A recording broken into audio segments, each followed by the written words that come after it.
All right, guys, what's going on?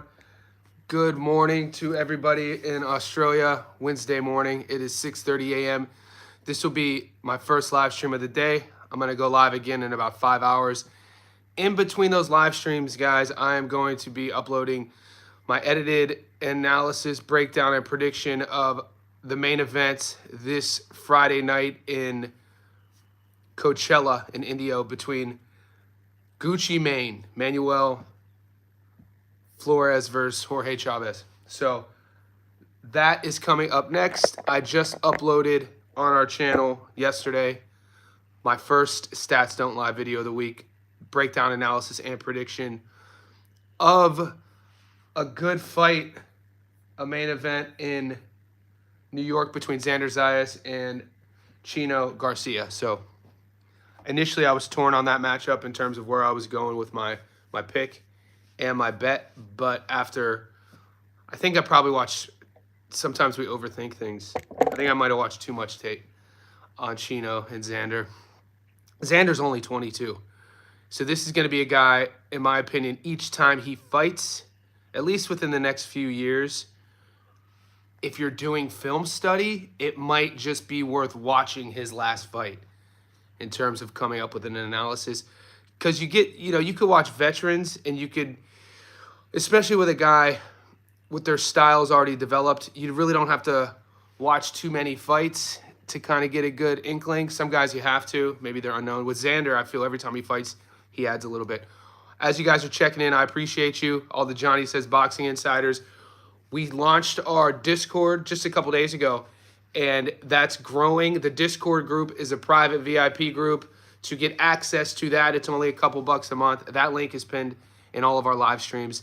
This way, the group, it's forming and it's growing bit by bit, and it gives you guys autonomy in terms of you guys can post everything there. I don't have to moderate it, but I could post it there as well.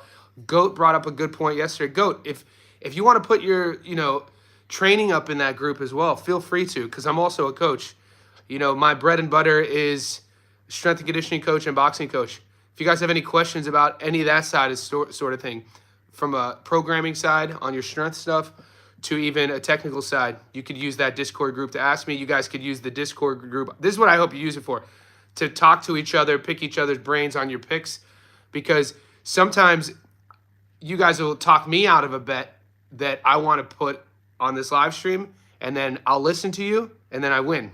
The Michael Johnson fight last week, great example. I was going to go Michael Johnson fight to get stopped, and I got talked out of it, and then it went the distance. So that's an example. So yeah, join that Discord group. Link's pinned. It's a couple bucks a month. All the boys on this live stream, the ones with the blue star, are in that Discord group, and it's an ongoing chat. So I'm still learning how to use that app, and feel free to add in your sort of 2 cents for anything else on the channel. I'm currently working on using the software that Goat requested.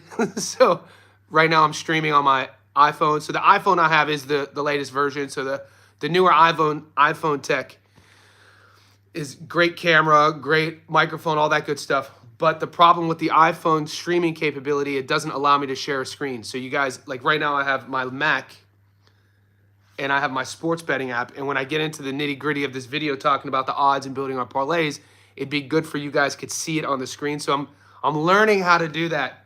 Right now, my Mac is a couple years old, and I think I'm going to wait until I get a new one. That might be either next week or the week after. But anyway, as you guys are checking in, I appreciate everybody. I like that card.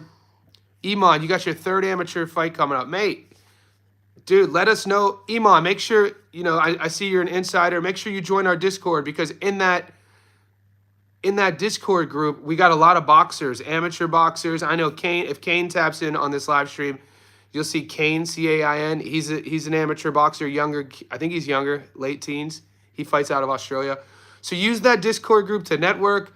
And you guys know, man, when you talk to either former boxers, guys who are really fans of the sport, younger guys who are developing themselves, an important like-minded group or a social network is very important. So I think that's 100% was my goal to build on this channel, and we're doing that, and it's growing, and we're doing that in the Discord just to a smaller scale. So, mate, good luck on that third amateur fight, man. Go after it. I would just suggest going full on. I'm sure your coach says in a firefight, don't get caught halfway in. You're either in engaging or out of range. I would suggest to do that with everything in your life, whether you want to pursue a boxing career or want to write a book. You have to go all in or all out, especially in boxing. It's such a brutal sport. So I tip my hat to you. And keep us posted. Let us know, mate. Let us know how you go. Let us know if, I know a lot of the boys travel to see the fights. I know Goat was at the fights in New York. And I know Gary from 3D Boxing from Texas. He's not, he's always going to fights. That's another network to tap into. We share each other's content and stuff like that. What's up, Money Meech? So we're about 6 minutes in. We could start getting down to business in terms of putting those parlays together. I already gave you my upset two-legger. For sure, Iman. I already gave you my upsets of the week. I know it's fun. Some of the, if you're just betting on fights entertainment-wise, that's how I always suggest you do it. It's in those upsets that's where it gets fun. You could turn $10 into $500. And then you could turn $20 into $1,000. You guys get my point. But, for upsets to hit at 15 to 1, 20 to 1, you got to expect the losses. My point is, I put up a 9 to 1 that I really like. And we always really like the upsets until they happen, right? It's like, bro, this is going to happen. This dude's going to upset this dude. Both of those fighters are fighting in the UFC. I'll get to that in a second. Let's talk about Manny Flores. Gucci Mane is fighting Manuel Flores from Indio, from Coachella. I mean, correct me if I'm wrong, they pretty much built this card around him. So I keep saying Friday because it's my Friday in Australia. This is Thursday night boxing in America. I miss Thursday night boxing. Growing up in America, I think ESPN. No, it was Friday night fights. Friday night fights in boxing. They don't do that. Do they do that anymore in America? The Friday night fights on ESPN? I don't think so. That's where my buddy Kelly first started getting his fights. I remember watching Terrence Crawford on Friday night fights back in the day. But this is a Friday fight for me, a Thursday night fight in America. Indio, Coachella Valley. Manuel Flores headlining versus Jorge Chavez. Jorge Chavez is undefeated. He goes about his business a bit differently. Jorge Chavez likes to pride himself, in his own words, as the better boxer. He claims he has better defense. He claims he could crack. Manny Flores, Gucci Mane, he's coined himself. People, who are in the know, they like his punching power. They like his aggression. They like his ability to end the show. Granted, I think he's 19-1. He might be 20-1. Jorge's 14-0 with 8 knockouts. And Manny is 20-1. Manny lost a wide decision only a couple years ago. He has 16 knockouts out of his 20 wins. So this is a fun matchup. And the odds are juicy. The odds are saucy on it. So the odds could either juice up a parlay for you, or you could go a little two-legger. So I have right now Manny Flores on the money line. He's $1.37. 100 on him to win gets you your money back plus 37. Remember, guys, the book I use in Australia forces me to do a three-way market, meaning that a draw loses. So just like if you would have picked the winner of Manny or Barrios last week and you're in Australia, either way, because it was a draw, you lost.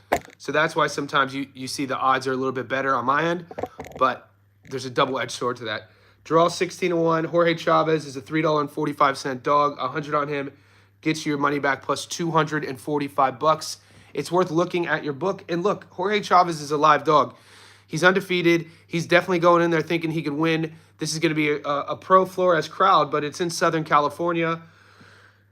And, both guys will have their cheering section there. It's a fun, decent card too. Right now on my book, I'm only getting that fight to bet on. I'm pretty sure there's some good up-and-coming guys who had good amateur. Is Nathan Lugo on this card? Maybe I read that wrong. He was a good amateur. No, Lugo might be on the OTX card. So this card, Grant Flores, one of you boys said that's one of your... I know one of the guys on our channel, his coach is fighting on this card. Ricardo Velez is tapping in. Yesterday, he was selling us on Cotto's comeback. Marisa in the house. Everyone's checking in. I appreciate you. Yeah, so the only fight I'm getting action on the Indio card is Manny Flores versus Chavez. I'm uploading my prediction right now. I like Gucci Mane in that fight. I do.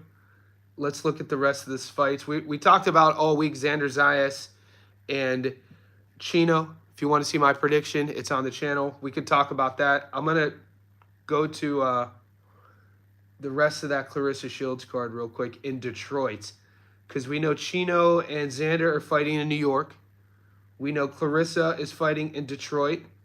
We know Gucci Mane is fighting in California. And, okay, so you got Tony Harrison on this card. I don't know how comfortable. I mean, he should be getting fed a win. Tony Harrison's a Detroit guy. He should be get fed. I think they're going to feed him a win. I'm probably not even going to be allowed to bet on that fight. Devell Smith, 76 in the world. He's 12-0, fighting a guy named Martez McGregor, who's 9-8. Yeah, I don't see much on that card, to be honest with you. The Detroit card doesn't look like I'm going to get any action. And Clarissa Shields is such a big favorite. Right now, I think I have her at $1.04. I mean, is that even worth throwing on a parlay? I mean, she's a lock if you want to get sexy with it. And sometimes if you guys haven't been hitting, this is advice that I'd give you. Let's say you guys are going through a rough patch with your bets. Maybe you keep, you're winning 4 out of 5. You're winning 3 out of 4. It's always one, right? It's always one leg short. Clarissa Shields, this week might be one of those weeks where you just put together some big favorites just to create some momentum on your end of winning. So you're going to the shoes. That's a good card, Buzzler. Buzzler, keep us posted on how that goes in person. I'd like to know. Yeah, Bruce. So to put a finishing point on that thought, in the past, if let's say I need a win, right? Just psychologically I need a win. And you don't even need to go heavy. That's the only way I would ever put like Bruce Carrington at minus 8,000 on a card. His odds are insane. Granted, he's fighting an undefeated guy, an African fighter, and his handlers, Hayata, are gonna tell you he has a puncher's chance because he could punch, but there's definitely levels to this. Shields is $1.04, Carrington's $1.01, Polanco's down to $1.09. Earlier in the week, Polanco was at $1.14. I think people are realizing that matchup, Polanco versus Randall. It should be competitive while it's competitive, but I think things will go downhill pretty quick. Rohan Polanco is a very exciting, we got to call him a contender, right? He's cracked the top 15. His handlers feel that this guy's going to be a world champion. Another fighter from the Dominican. 16-0, 10 knockouts. Yeah, he's ranked number 6 in the world. He's on the cusp of fighting for a world title. Only 26 years old, 5'10". It's time. We want to see him stepping up, coming off a decision win over Maidana. Thoughts on Navarro? Give me a second on that. I just saw those odds. I just want to double check Navarro.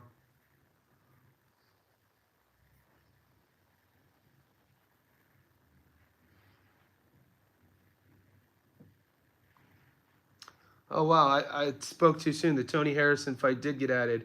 Steven Navarro versus Christopher Rios. Navarro's a huge favorite, guys. 100 on Navarro only gets you your money back plus $6. That's going to be on the... Is that on the top rank card? Yeah. Yeah, guys, we traditionally make a lot of money here on Top Rank. Over the last 6 months, personally, in terms of my wallet, I make the most of my money on the Japan cards. I've been doing really good on Japanese cards. So every time I see a main event in Japan, I'm like this. I've been doing a lot of good work also on Top Rank cards due to GOAT. GOAT and I think Muscles put me onto the Top Rank matchmaking. And say what you will about promotions, A-sides, B-sides. Guys, as bettors, as guys who tune into these live streams routinely, who want more than just the breakdown, who want to, get some insider info on where to put the money at, you got to talk about A-side versus B-side. Mike Ross in the house. So it's a thing, right? It's a thing. This isn't conspiracy. This isn't us wearing tinfoil hats. It's really a thing. And the reason why I love the Japanese cards, we'll get to the reason why I like the Japanese cards is because you could break down the tape pretty fairly and be secure with not getting robbed. I haven't seen in the last year, I'm only speaking on the last year for me, decisions going the wrong way in Japan. It's almost like the honor that the Japanese carry with them into the ring. The judges have that same, even if it's a Mexican coming from Mexico in a close fight, and the Mexican clearly was up 2 rounds, they give it to the Mexican fighter. We've seen this.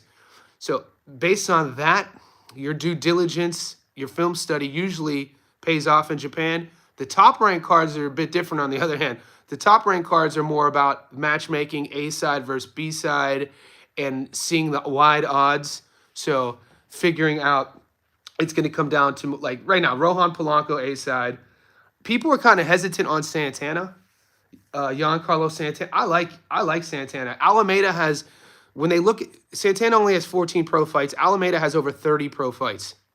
Salute, recovery room at the gym, about to hit the red light there. Get after it. Make sure you're stretching too and hydrating. I did my first workout of the day. When you guys catch me on this live stream Monday through Friday, it's my 6:30 a.m. So I've already done my 40 minutes of mobility with an online client right before this. So I'm all loose. And then I'm going to go on like a 5K run. And then I'm going to come back and upload a video. And then I'm going to eat. And then I'm going to do a live. And then I'm going to go power lift. And then I'm going to go see my girl. So my day, I literally have created, I mean, I'm super grateful. Like, I love coaching. I'm the type of, I got into coaching to help people. And I've interconnected everything else I do in my free time into helping people. It's 4:46 Eastern. Good. You've had a good day then. Tuesday. All right. So if you look at Navarro, to answer your question, long-winded, Navarro's going to get that victory. Wow. I didn't even see Emiliano Vargas. He's a huge favorite. Jalalev, if you want to take those odds, those are going to be crazy. I really like Polanco, Santana, Zayas. Let's see what that pays. Just on the money line without getting too fancy. Polanco. So Santana's at $1.16 now. He was at $1.25 earlier. So Santana, Polanco's down to $1.09. I'm just going on the money line, boys. Yeah, Alameda's a vet. Alameda has over 30 pro fights. I'm just talking on the money line. And Xander. Okay, it's only $1.60. Once again, Polanco, Santana, Xander, 3-legger. It's only $1.60, meaning $60 on 100. But if you maximize that and look at your return of investment, that's over, that's over 50%. You don't get that return of investment on any sort of. So if you're betting $10 on that, you're getting $6 back. My point is, I think those are locks, and those are on the money line. Carl Phil, Amir Abu Baker. Let me see if I'm getting that. Abu Baker. I'm not getting it on my book. It might open up. I mean, Ryan Gardner versus Reese Balot. Oh, yeah, I see it. Good call, mate. Who is that giving me the heads up on that? Good call on that. I am seeing Carl Phil, Amir Abu Baker, $1. I got to do my research. I'm not one to just pick fights due to the odds. Like, I'm not one to bet money if I'm, like, seeking out my book. I'm like, ooh, those are good odds. Those are even odds. I'm going to take the dog. I never do that at this stage of the game unless I do the research on the matchup. So right now, I appreciate you giving me the heads up on the fight. I just got to research it. I don't know much about those guys. I mean, Manny Flores versus Jorge Chavez are similar odds. Troy, we'll get to the UFC in a little bit. We're 20 minutes into this. Let's like this video. Make sure you subscribe to the channel. Join our Discord. The Discord is VIP. It's only a couple bucks a month. That link is pinned. Yeah, I don't know who Carl Phil is. Chat, who does he have in his parlay? Zayas or Garcia? King picks Xander. I'm taking Xander over Chino. With much research. I was initially leaning on, because I like Chino Garcia. I'm a fan of him. I like how he's moved throughout his career. I think Chino should be 36-1. If you look at Chino's losses, his only real loss on the cards was to Carlos Ocampo 5 years ago. Ocampo won a wide, I think a 10-rounder. This was 5 years ago. Chino Garcia is tough, man. I can't speak highly enough about him. My favorite thing about Garcia is how he adapts within a fight. I don't think he's going to get fraud checked, and I don't even think that that's a real thing. Saying like the idea in profession getting fraud checked is kind of a casual thing to say, but yeah, I think Xander beats Chino. I'm leaning on when it comes down to it, Chino's going to be there. Chino's never been dropped. He's never been stopped. He's going to be tough as nails. I think it's a perfect opportunity. Rather than saying that Chino's going to get fraud checked, I'd rather say, to be fair to both fighters, that Chino is going to put Xander in a position for Xander to level up. And Xander is going to he has the opportunity to be the youngest world champion in boxing on the male side. He's only 22. 5'11", 22, good frame. I mean, we have the possibility to be looking at a kid at 22 who could win titles at 60 in the future, maybe 68. We'll have to see. But I like Xander on the money line. And what's up, Kane? I brought you up earlier. And if you don't like the money line, just take the fight to go the distance. I don't know if Fundora keeps evolving. Fundora's turning, Fundora's evolving into his grown man style. Dude, watching Fundora's snap on his punches this time around against Tim, we talked about it yesterday on our live stream, learning how to punch down and turn those punches over.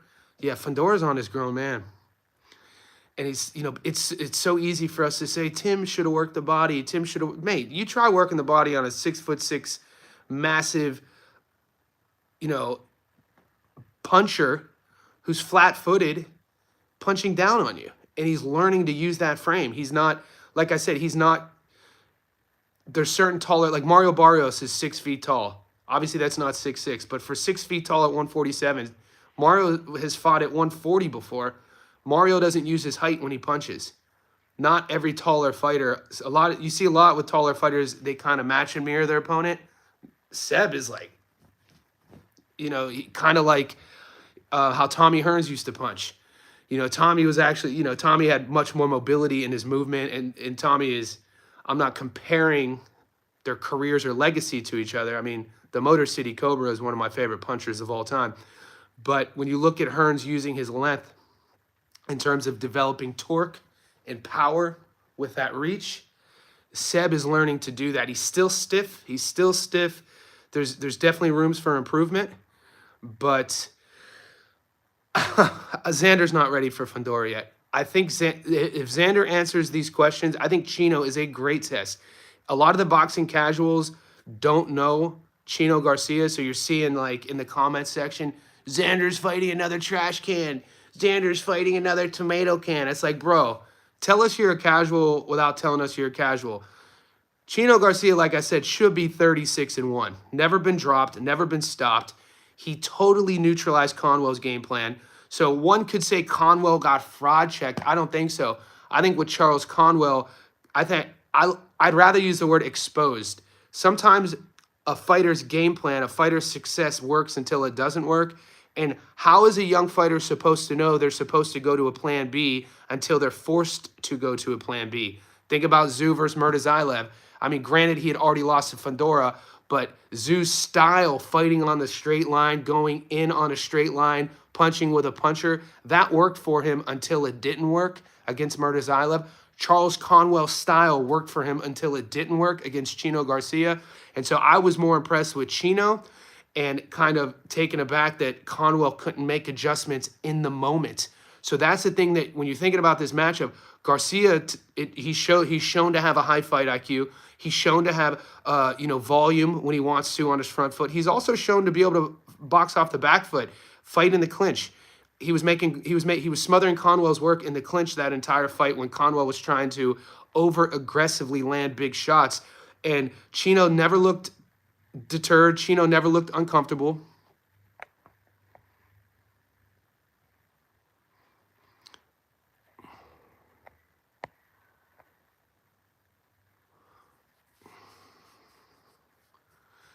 Oh yeah, I missed. Gabby's my favorite female boxer, so I must have missed something in the chat. Yeah, Gabby Fundora is very fun to watch. We covered Gabby, her last fight against Badillo, and we won money on Gabby. We picked Gabby under 7 by stoppage over 1 knockdown against a girl. I think Badillo maybe was 12-0. I mean, she was a Mexican. No offense. She was like a club level, but it's the female division. A lot of boxers, we always talk about, due to the lack of depth in the female divisions, you win a couple fights in a row, you put together a 10, 11, 12-0 record, you're going to fight for titles, and then you're going to run into a buzzsaw like Gabby Fundora in that weight class. And she's aggressive. She stands right there in the pocket. I think Gabby stops Shanika Johnson. Shanika, like, no shade against Shanika. She looked great against Chicken. She looked great against Metcalf. But when I look at Shanika Johnson, I still see like a CrossFit girl. There's a lot of CrossFit girls who are into boxing now. When I look at Gabby, I look at a knockout artist. I look at a boxer. I look at a girl. You could tell Gabby's mom was a fighter. You could tell Gabby grew up in a boxing family. There's a lot of girls though that have hit the mainstream in boxing who are kind of just fitness girls who started boxing. And there's a difference when you go up against a girl like Gabby who could snap and crack. In terms of distance, timing, range, countering, what she does on her shots. You don't ever see girls sitting down on their shots like that. Mate, she is fun to watch. So yeah,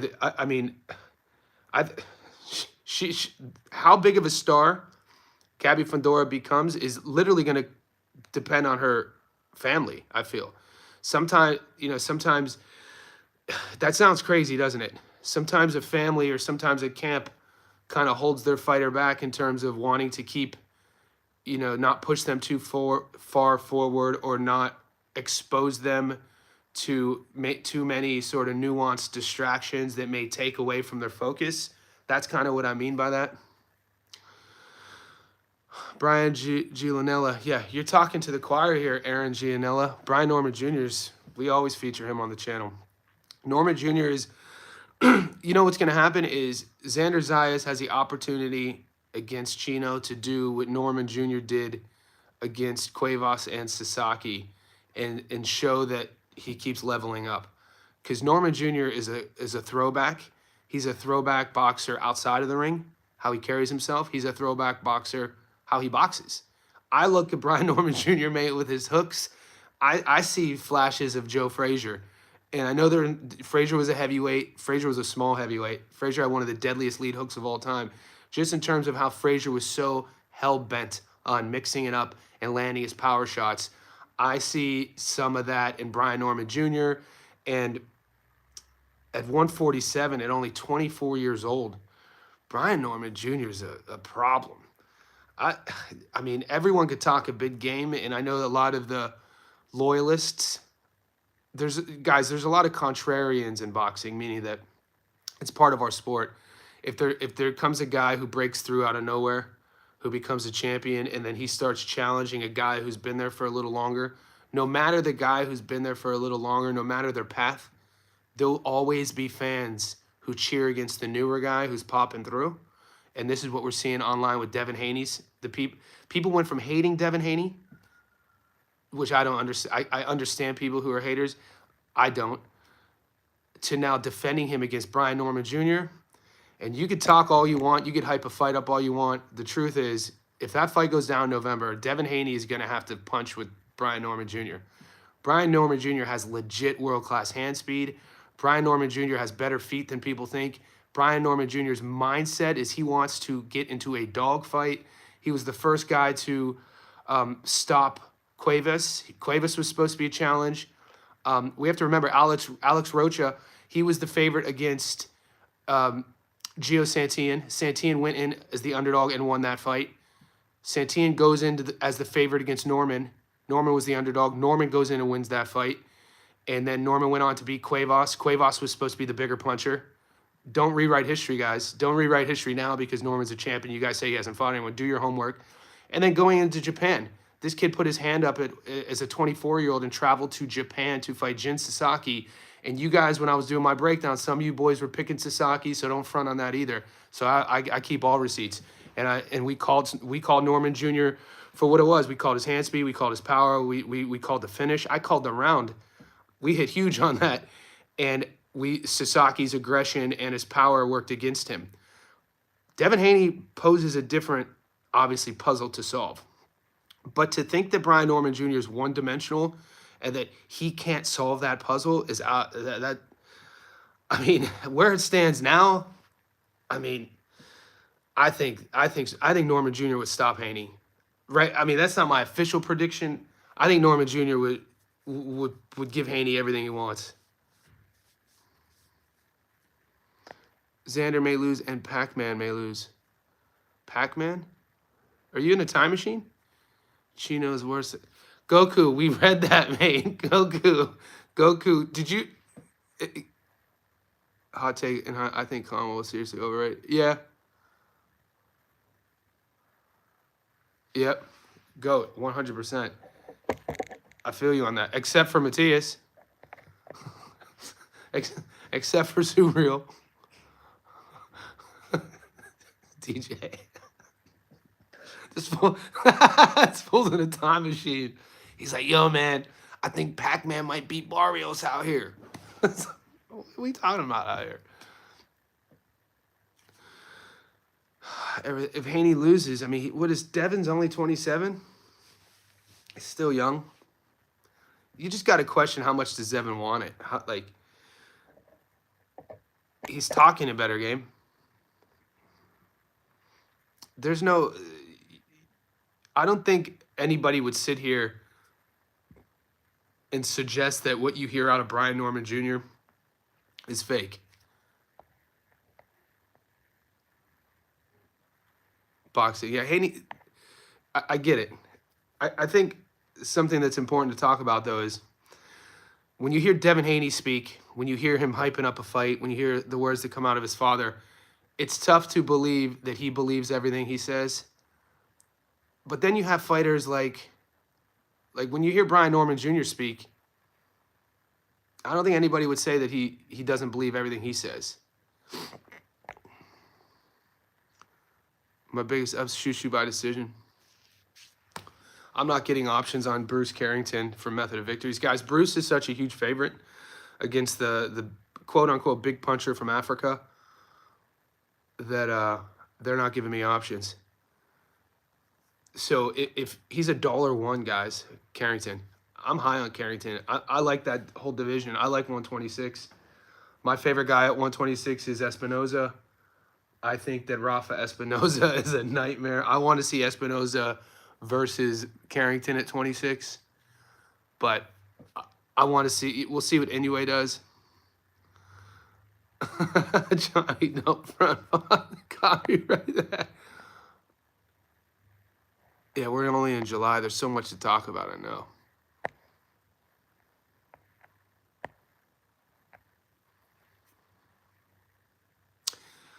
Jacques Cousteau, I'm worried about. Yeah, it's in November. It's far away. I was only touching that because you guys asked. Angelo Leo versus Espinoza. It's a good fight. We covered Leo in his last fight. I like what Pro Box is doing with Angelo. He went to Japan. We won money on him. Fought a tough fight. Got the dub. I think Rafa's a different level. Yeah, I think Rafa's a different level. I think Rafa Espinoza has a different class to his game. You know what I mean? Like, how do I put this? When you watch Espinoza go about his work, it's never about what his opponent is showing him. Espinoza's style is he's adamant on imposing his will. He's adamant on executing his game plan. He's adamant at chopping his opponent down.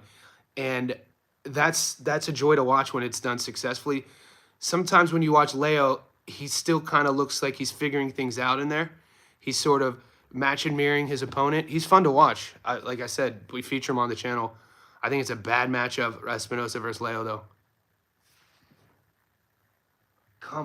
27-0 with 23 knockouts at 126 pounds, 6'1" with a 74-inch reach.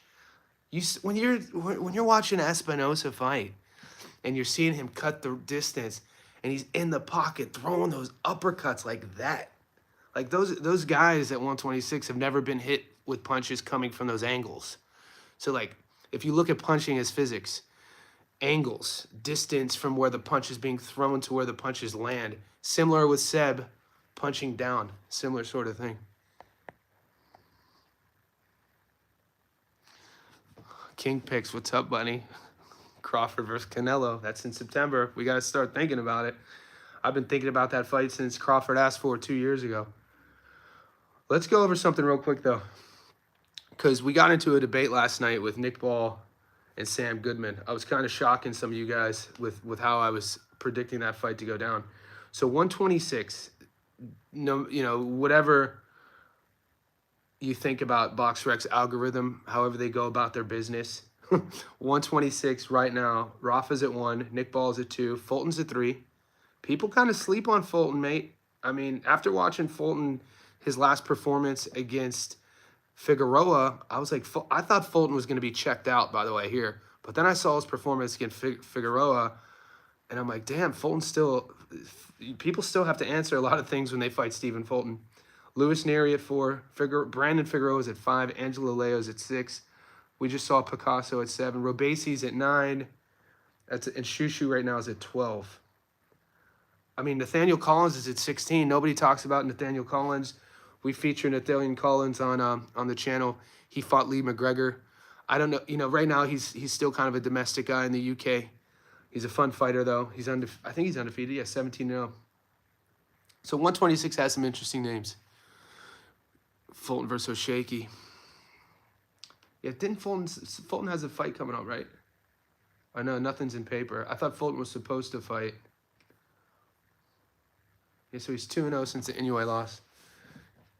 Yeah, there's certain guys who have that sort of knockout aura to them. So when, you know, certain guys will fight guys and then stop them, and then the guy who gets stopped is never the same. I thought, you know, kudos to Fulton. I thought after the way Fulton got stopped against Inoue, I wasn't really expecting much from him after, but he's 2-0 since. I think I don't think he stops McGee. Marcus McGee, I'll tell you what my reasoning on that. Give me a second.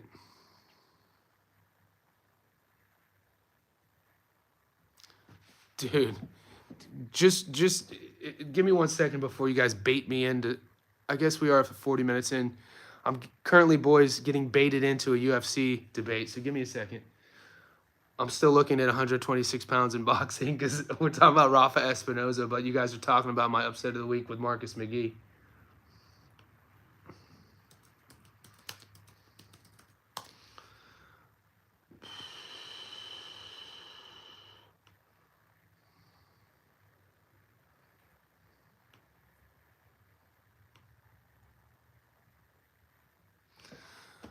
I seen Fulton pretty dead ass look like an 8th grader.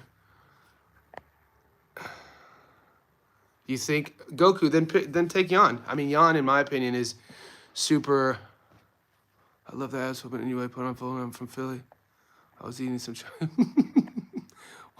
To fit your narrative, King Picks, wouldn't you then say I was eating some sushi while I was watching that fight, or was that just a coincidence that Inoue was fighting? Kind of just lost on what you were saying there. Robesi Ramirez retired. What are you talking about? Robesi Ramirez, I didn't hear that.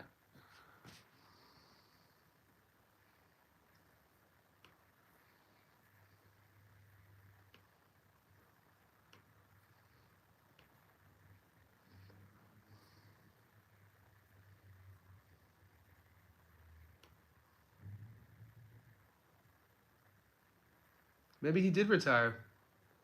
I know he's medically suspended since he got stopped. Maybe he did retire. Maybe he did retire. I didn't hear that, though, but he's medically suspended. And, yeah, getting stopped against Rafa, yeah, especially that first loss against Rafa, he was kind of with deer in the headlights. He wasn't expecting. Rafa was a huge underdog. I think he was a 3-1 dog. But, yeah, I am – okay, let me clarify my point. So when you guys say I'm picking against Peter Yan, every week I started the live stream with my intention on this. Every week you guys ask me for what are the upsets of the week. I'm looking at boxing. I don't see many upsets in boxing. So I looked at the UFC, and He's not 38 or 39. He's 35 years old. Marcus McGee is a dog. If you don't know anything about Marcus McGee, read his story. Watch where he comes from. Look at how many people don't want to fight him. Look how athletic he is. Look what he does on the feet. Look what he does on the ground. Look how he grapples. Look how he does submissions. Peter Yan, 32 years old. He's an old 32. He's a smaller. He's been in wars. He's a great boxer. He's a former world champion. But right now at this stage of the game, at least for me, for Peter Yan, I kind of put Peter Yan in that category. What happens with former UFC champions, especially in the lighter weight classes, is he was looking invincible until he wasn't. Think about Cody Garbrandt when Garbrandt was a world champion. He was looking invincible until he wasn't. And sometimes these guys who are sort of world champions, they lose their belt. They kind of end up trying to get their belt back. They rush their work. They kind of rush their game plans. I think this is a bad matchup for McGee. I think McGee beats him. I think McGee beats him. McGee's a dog, dude. And also the Robert Whittaker fight. I started interviewing Robert Whittaker when Rob was 25 years old in 2016. I'm friends with Robert Whittaker. I remember he was living in a one-bedroom apartment in Green Acres with his young wife and his young son, Jack. Jack might have been 2 years old at the time. Jack's 10 or 11 now. Huge fan of Robert. He's fighting Rene de Riddier, dude. De Riddier is a Dutch fighter. He beat my boy Ong Luan Song twice in one championship. De Riddier beat him at 205 and 185. De Riddier is a good grappler, good wrestler, really, really good on the ground, and he could strike. And he has that young energy. He might not be young, but this dude's on a trajectory to become a world champion. Robert Whittaker has had some miles on him. I don't want to call Robert Whittaker.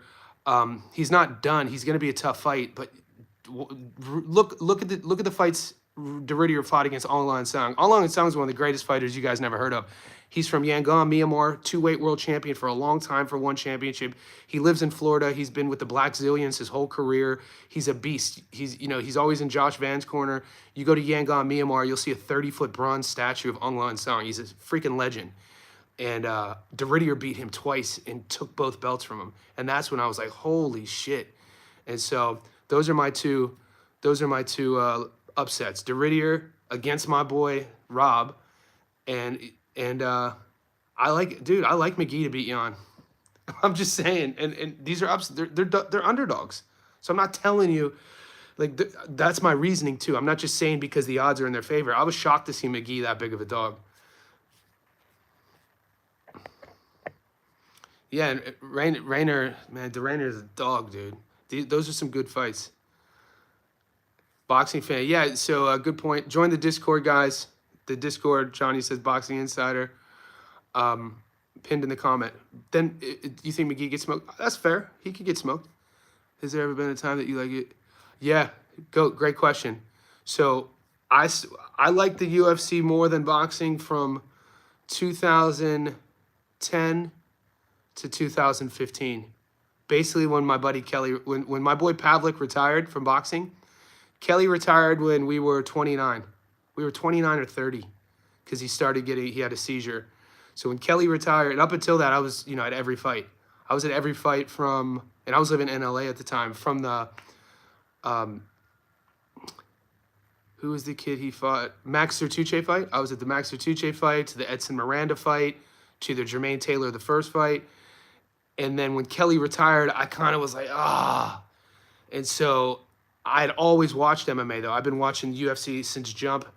I watch all the Pride fights, so Pride fighting out of Japan. I watch all the WEC fights. So, I remember when Cub Swanson was a WEC champion. I remember Uriah Faber fighting Aldo. I remember, Dominic Cruz being the champion. I remember, who's the kid that Sugar Sean O'Malley knocked out with one punch? He was a world champion in the WEC. He was a stud. And so I remember when the UFC didn't have guys under 155. So I've still watched to this day every UFC fight.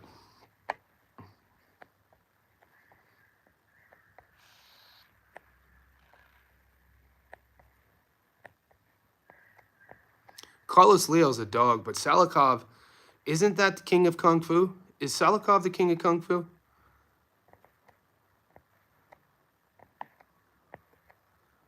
Polanco might go the distance. Polanco, he's legit.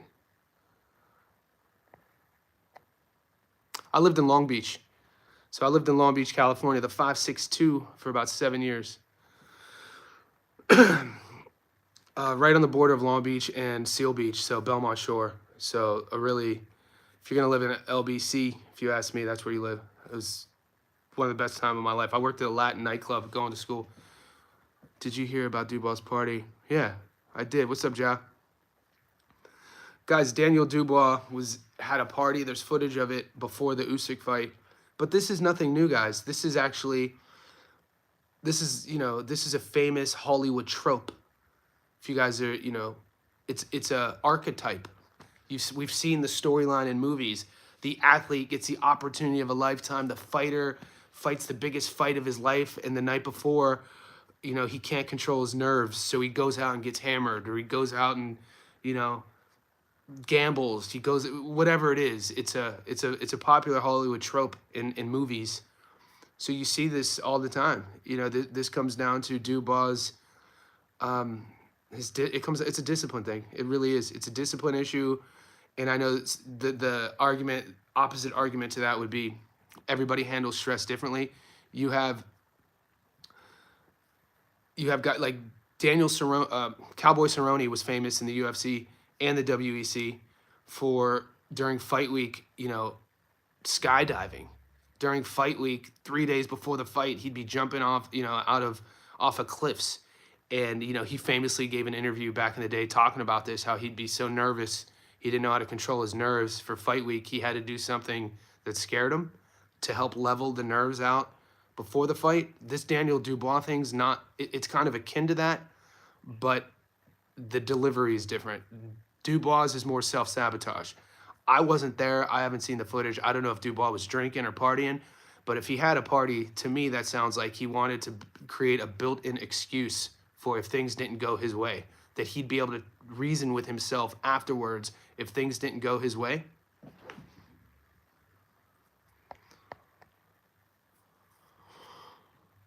Yeah, looking at Robesi's face, his shock. That first Rafa fight was interesting. Which is your favorite Rocky Creed movie?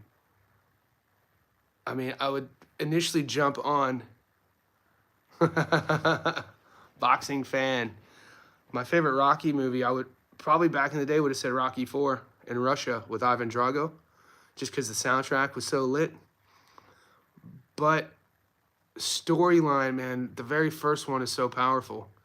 The very first one showed people how good of a writer Stallone was. I always tell people, Stallone's one of the most underrated American writers, believe it or not. He wrote all of those. And, I'm a published author. I write every day. So writing's one of my favorite hobbies as well. I remember being a young kid, I had to keep my nerd from my friends. I always tell people this, because I grew up playing sports, boxing, growing up in Northeast Ohio in the 90s. Like writing, I remember I had to keep that away from my friends to tell them that I liked reading books. I liked writing. But anyway, the storyline of Rocky 1, mate, there's some scenes in there, dude, when Rocky gets the fight against Apollo and everybody was throwing him away up until that point. He had already asked Mick to coach him, and then Mick shows up at Rocky's little rundown, dingy apartment, and there's that scene in the hallway, and Mickey's talking about his prime, and Rocky's in the bathroom, and he hits the wall. He's like, "Prime, Mick, what about my prime? I ain't have no fucking prime. Legs don't work, and body shot, head hurts, no balance, kid." And he goes on that rant, and you're just watching it like, holy shit, dude. It's a powerful scene, dude. And then Mick leaves, and then Rocky follows him down the stairs and catches him, and then the camera pans out, and you don't really hear what Rocky says to him, but they kind of make up, and then the storyline moves forward. So when you dissect the storyline of Rocky 1, mate, Jesus, it sets the stage for all of them. But visually, optically, with the soundtrack, I know Rocky 4 is my favorite. The scene, I think in the first or second round, when Rocky cuts Drago in his corner, "See, Rock, he's a man, he's not a machine." And the announcer's like, "The Russian's cut, he's cut." And then the music drops, doom. Come on, dude.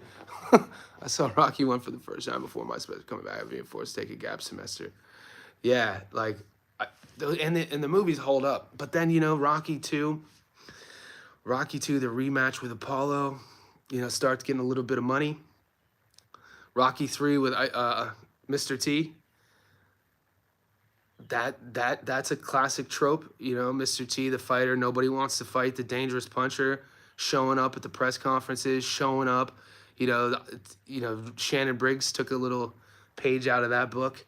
I mean, wasn't it Muhammad Ali or was it Frazier or Ali, famous for trying to get the fight again? It's a famous trope, going to your opponent's hometown, going to your opponent wherever they're eating. You know the story with Shannon Briggs going to Russia, trying to find Klitschko to get the fight. So that's a famous boxing trope with Clubber Lang, and he gets the fight. So yeah, it's great writing. Guys, we're approaching an hour. What's up, Boston Mikey? So we're midweek for me. We got fights in 2 days in Coachella. The main event, Jorge Chavez versus Gucci Man. And I'm uploading that video today. So stay tuned, guys. Yeah, Shannon the Cannon, Brownsville, New York. Shannon could crack too, man. Shannon could crack. Emilio Vargas. That seems like the safe bet. I'm not getting options to for the method of victory. Albazi and Taira. People love Taira, but Albazi is unorthodox. I don't like betting on that guy. Yeah, there's a Discord. It's a couple Boston. If you're America, it's less than, I think it's like $3. The Boston, the link is pinned here. So just click that link that's pinned, and that's the Johnny Says Boxing Insider group, and you'll get access to the Discord.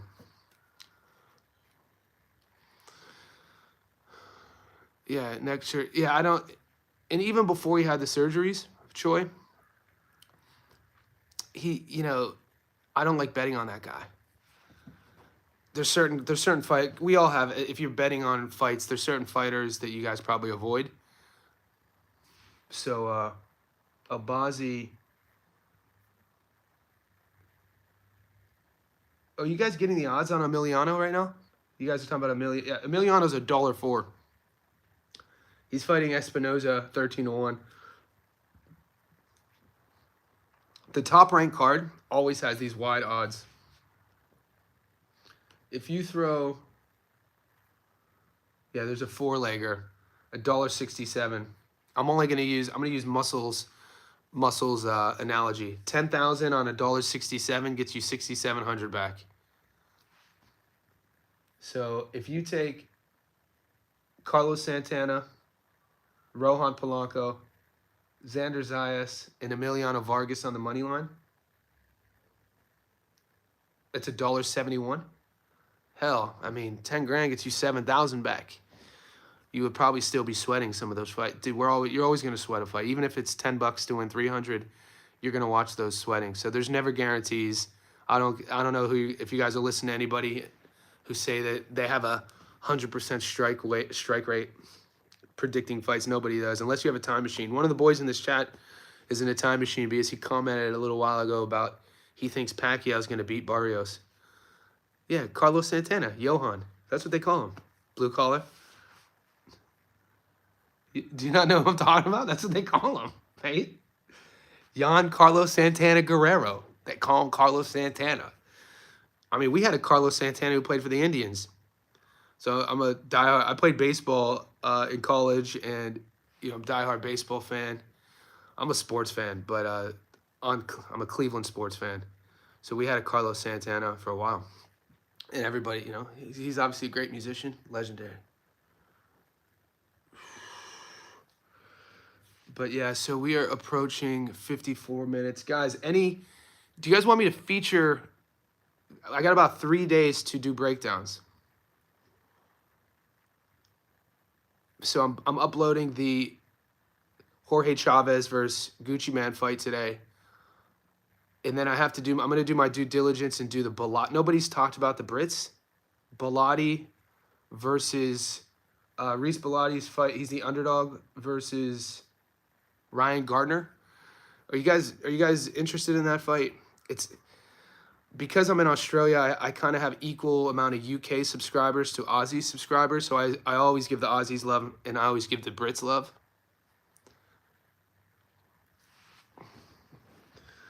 But this matchup has Maxie Hughes versus Archie Sharp written all over it. Reese Bellotti versus Gardner, meaning that one guy's in the mid-30s, you know, who's probably seen the best of his career, which was Maxie, and the other guy's the younger guy who has more hype, which is Gardner, and then it was Archie, and Maxie was the underdog, and we picked Maxie and we won. I don't know how. I know some of the boys. I know Gary from 3D is picking Reese Bellotti in this fight. It's hard for me to bet on Reese Bellotti. What's your opinion on that fight, guys? If you guys are still on this chat. Okay, so Boston has Bellotti as well. Any boys putting Bellotti on your parlay to beat Gardner? I gotta give you a dude. I'm out here. This is what I love to do. I want to hear your opinion on this. No one's brought it up the last 3 live streams. But in terms of odds, so DJ has Bellotti too. DJ, could you give me all right, boys, this is where I use you guys. One of you guys sell me on Bellotti on why he beats Gardner? Because I've seen the tape. I have my own opinions. No, didn't Maxie just fight Archie? And Archie was the younger dude. Archie was, what, 29? I was just comparing it to a Brit domestic level showdown between one guy who's a little bit older versus another guy who was younger, and the older guy's actually the underdog. Was Maxie favored? Okay. Then I got those odds wrong. Maybe I swear that maybe the predictions were making me think that I was wrong. I think Gary might have took Archie in that fight. Garner, okay, DJ, instead of Garner's hand speed, what else does he have on Bellotti? So you're saying Bellotti's better than him everywhere. What do you make of the odds then? Because they've been made. This isn't the first time Ryan Gardner has had a card built around him domestically. So his handlers obviously are trying to tell the people something, at least on a domestic level, because he's had cards built around him before, but internationally, people, whenever his name gets brought up, they just throw him out. So you think Bellotti's better as well?